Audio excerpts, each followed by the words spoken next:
के साथ मेनका चौधरी। वक्त खबर दमदार का और मैं हूं आपके साथ चांदनी धवन। और चलिए सबसे पहले बात करते हैं उमेश पाल मर्डर केस में गिरफ्तार किए गए साजिश के आरोपी सदाकत खान की नेताओं के साथ तस्वीरों पर सियासी बवाल हो चुका है। वहीं अब सदाकत के एक और एसपी नेता के साथ तस्वीर सामने आई है। सदाकत की जो नई तस्वीर सामने आई है उसमें वो एसपी नेता दिलीप मिश्रा के साथ खड़ा दिख रहा है। दिलीप मिश्रा कैबिनेट मंत्री नंद गोपाल नंदी पर साल 2010 में हुए बम हमले का आरोपी है और इन दिनों जेल में बंद है। इससे पहले सदाकत की एक तस्वीर एसपी के अध्यक्ष अखिलेश यादव के साथ भी सामने आ चुकी है और इन तस्वीरों से यही समझ में आता है कि समाजवादी पार्टी में गहरी पैठ इस शख्स का, सदाकत का। कई नेताओं को ये जानता था, कई नेता इसे भी जानते थे। इन तस्वीरों को देखकर यही लग रहा है।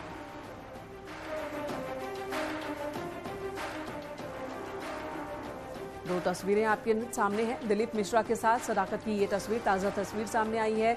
दिलीप मिश्रा पर भी आरोप। और पहली तस्वीर अखिलेश यादव के साथ सदाकत की आई थी, जिसमें अखिलेश यादव सदाकत के साथ हाथ मिलाते हुए भी नजर आ रहे हैं और समाजवादी पार्टी के दफ्तर के अंदर की ये तस्वीर है।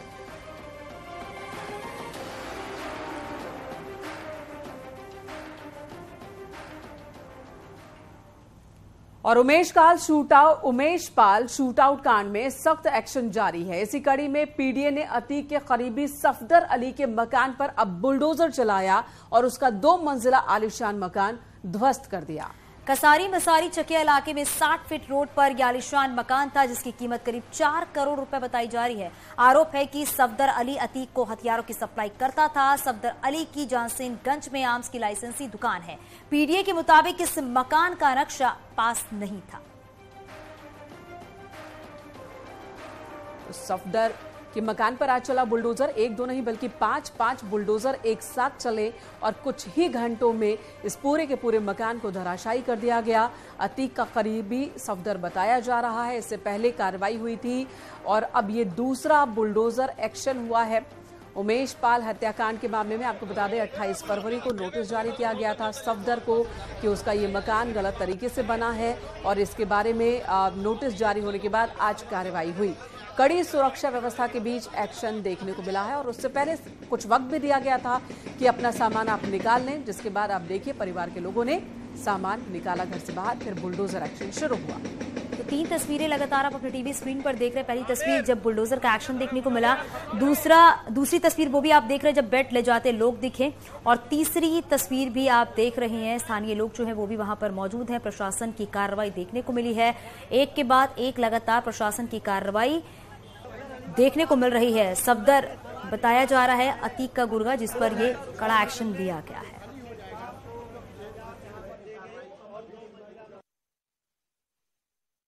उमेश पाल शूटआउट कांड में लगातार दूसरे दिन बुलडोजर एक्शन दिखा। दूसरे दिन बाहुबली पूर्व सांसद अतीक अहमद के करीबी के घर पर यहां पर बुलडोजर चलाया गया। ये कसारी मसारी चकिया का इलाका है। सफदर अली जो अतीक अहमद का गुर्गा बताया जा रहा और अतीक अहमद का करीबी बताया जा रहा था, उसके आलीशान मकान पर यहां पर बुलडोजर चलाया गया और इसको पूरी तरह से जमींदोज कर दिया गया। यानी सीएम योगी आदित्यनाथ ने जो कहा था वो करके दिखा रहे हैं। माफिया को मिट्टी में मिलाने की कार्रवाई यहां पर की जा रही है। सफदर अली के बारे में बताएं तो वो हथियारों का सप्लायर है और आरोप यह है कि वो अतीक अहमद को हथियारों की सप्लाई करता था। और उमेश पाल शूटआउट कांड में जो हथियार और कारतूस बरामद जो मुहैया कराए गए थे शूटरों को, वो इसी ने उपलब्ध कराए थे। ये आरोप है। जानसेनगंज में इसकी लाइसेंसी दुकान है आर्म्स की। और इसके साथ ही साथ ये बड़ी कार्रवाई जो की गई है, करीब 250 वर्ग गज में ये मकान था आलीशान, 4 करोड़ इसकी कीमत थी और इसके लिए प्रयागराज विकास प्राधिकरण ने ध्वस्तीकरण आदेश पारित किया था कि इसका नक्शा नहीं पास है। 28 फरवरी का ये आदेश था और आज कार्रवाई की गई। कभी किसी अतीक गैंग के तो ये आपका नाम कैसे आ रहा है कि आपके मकान का डिमोलिशन करवाया है? कोई नोटिस दिया गया आपको? नहीं, पुलिस तो आपको नोटिस दिखा रही है कि 28 फरवरी को नोटिस दिया गया है। नहीं साहब, क्या करते हैं, क्या व्यवसाय? हमारा बंदूक की दुकान है सर। कहाँ पर? जानसेनगंज चौराहे। कभी अतीक अहमद गैंग या उनके लोगों को सप्लाई भी नहीं? तो ये इस कार्रवाई को क्या मान रहे हैं आप? इस कार्रवाई को कैसे देख रहे हैं? ये किसी ने गलत शिकायत करके करवाया है। आप पर आरोप है कि आप अतीक अहमद को सप्लाई कभी नहीं। अगर एक रजिस्टर दिखा रहे हैं, अगर एक निकल जाएगा तो हम अपनी जबान कटवा देंगे। जो ट्रस्ट की दुकान है आपकी, क्या हम सप्लाई करने की बात आ रही है? अगर एक भी निकाल देंगे तो जो कहें हम कटवा देंगे जवान अपनी, अगर एक दिखा देंगे। नहीं, ये कायदा उमेश पाल में जो लड़कों ने गोली चलाई, वो गोली आपके यहाँ से दी?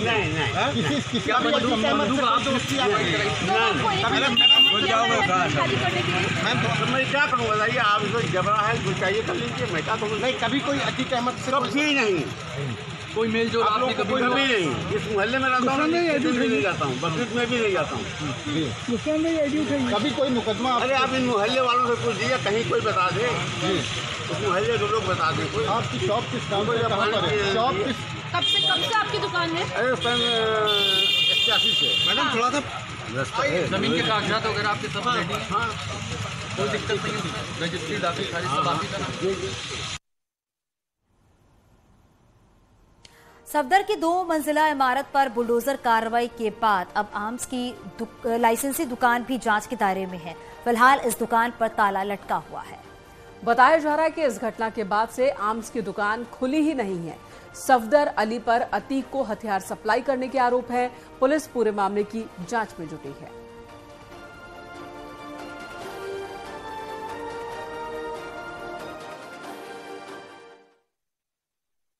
मेरे ठीक दाहिने साइड ये सफदर का एक गन हाउस है।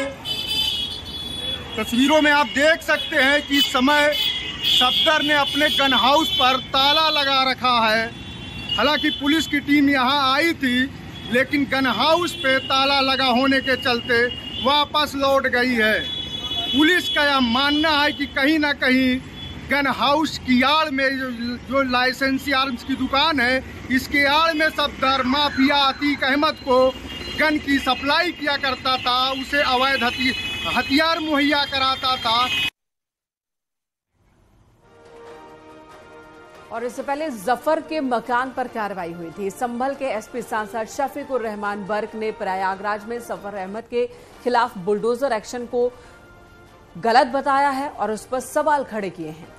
उन्होंने आरोप लगाया है कि मुसलमानों के खिलाफ जुल्म हो रहा है। उन्होंने चेतावनी भी दी है कि सरकार नहीं रही तो एक दिन तुम भी बुलडोजर की जद में आओगे।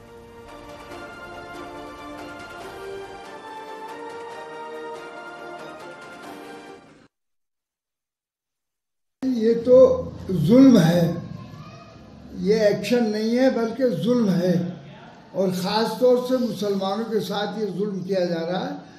अब माफिया के मुतालिक इन्होंने जुमला कहा था कि मैं मिटा दूंगा उनको, तो मिटाने की बजाय सरकार का निज़ाम ठीक कीजिए।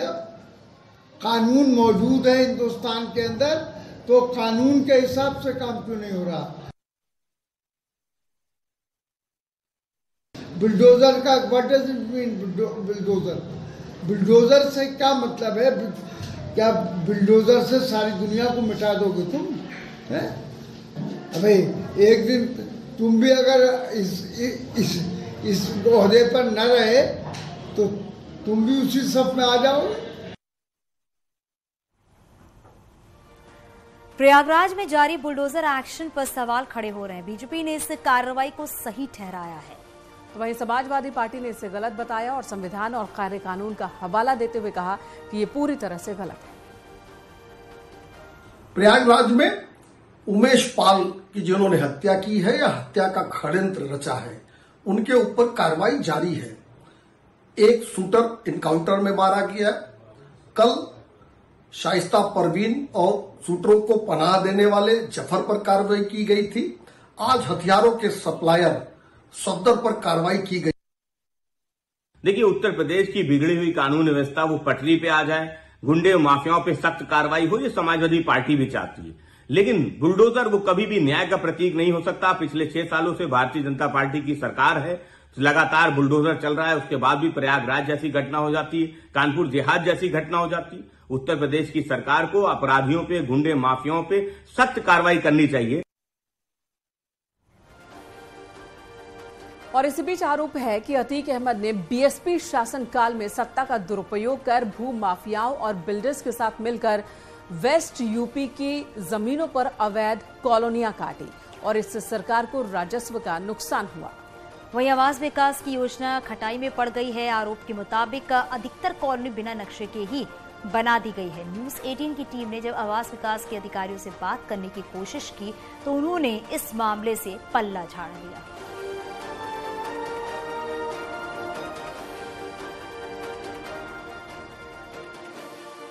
इसमें हमारे यहाँ से संपत्ति प्रबंध और हमारा सेक्शन है, ये संपत्ति प्रबंध से कुछ नहीं है, इससे तो इंजीनियर ही देखते हैं। ये इसमें ये सब की पत्रावली इंजीनियरों के पास ही रहती है, इंजीनियर ही इसको हैंडल करते हैं, हमसे कोई इसे लेना देना नहीं है। क्या इस प्रकरण में आपके संज्ञान में आया है, कोई जांच कराई जाएगी, या जो वैष्णो धाम पे 20 करोड़ रुपया आवास विकास का बकाया है, क्या उसकी वसूली का कोई प्रयास? ये तो 20 करोड़ रुपया आपसे ही मुझे जानकारी मिल रही है। वैसे जो है अब इसको जांच कराइए, बिल्कुल जांच कराइए, जांच करानी भी चाहिए। आवास विकास को जांच कराएगा अब आवास विकास, चूँकि हम इसको हैंडल नहीं करते हैं, मैं देखता नहीं, हमारे अधिकार क्षेत्र में नहीं, इसलिए हम कुछ नहीं कर सकते। इंजीनियर को कराना चाहे कराइए। प्रयागराज में उमेश पाल हत्याकांड के बाद अतीक अहमद एक बार फिर चर्चाओं में आ गए हैं। बसपा शासनकाल की वो चिट्ठी भी वायरल हो रही है जिसमें अतीक अहमद के कहने पर बसपा शासनकाल में 70 एकड़ जमीन मेरठ में अर्जन मुक्त की गई है। इसी अर्जन मुक्त जमीन पर सोमदत्त सिटी, सोमदत्त विहार, लक्ष्मी विहार और ऐसी तमाम कॉलोनियां बनी हैं जो उस समय उस अर्जन मुक्त जमीन पर बनाई गई थी। यानी राजनीतिक और माफियाओं के गठजोड़ के चलते अवैध कॉलोनियां डेवलप की गई, जिससे शासन को अरबों का नुकसान हुआ। ना तो राजस्व की वसूली हो पाई और आवास विकास अपना डेवलपमेंट चार्ज भी नहीं वसूल पाया। बांदा के एसपी ने ओवरलोड ट्रकों से अवैध वसूली के आरोपी पुलिस कांस्टेबल को निलंबित कर दिया है और पूरे मामले की जांच पड़ताल शुरू कर दी है। आपको बता दें कि पुलिस का ओवरलोडेड ट्रकों से अवैध वसूली का एक वीडियो सामने आया था। सोशल मीडिया पर यह वीडियो खूब वायरल हुआ था और इसी वीडियो का संज्ञान लेते हुए एसपी ने कार्रवाई की।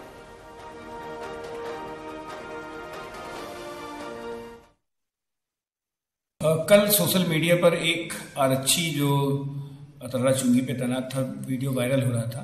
तत्काल प्रभाव से पुलिस अधीक्षक महोदय द्वारा संज्ञान लिया गया, सीओ सिटी द्वारा जांच की गई और जांच के आधार पर उसको तत्काल प्रभाव से आरक्षी को निलंबित कर दिया गया है। आगे की कार्रवाई जो भी साक्ष्य आएगा उसके अनुसार की जाएगी। और गाजियाबाद की क्राइम ब्रांच ने स्वाट टीम ने ऑपरेशन क्लीन के तहत 14 दिसंबर से 1 मार्च तक कुल 100 इनामी बदमाशों को गिरफ्तार किया है। इन बदमाशों पर अलग अलग थाना क्षेत्रों में इनाम घोषित था और ये बदमाश लंबे अरसे से फरार चल रहे थे। इनमें से कुछ बदमाश ऐसे भी हैं जिनके ऊपर 25,000 रुपए का इनाम घोषित था। पुलिस का कहना है कि आगे भी ये ऑपरेशन जारी रहेगा।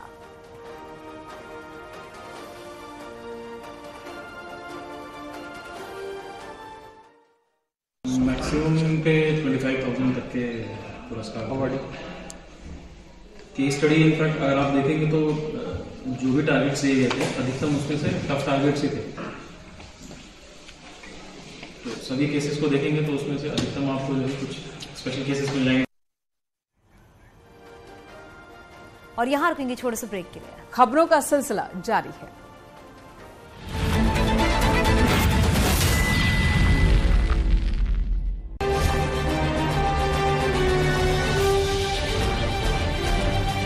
बुलडोजर का गदर कल जफर आज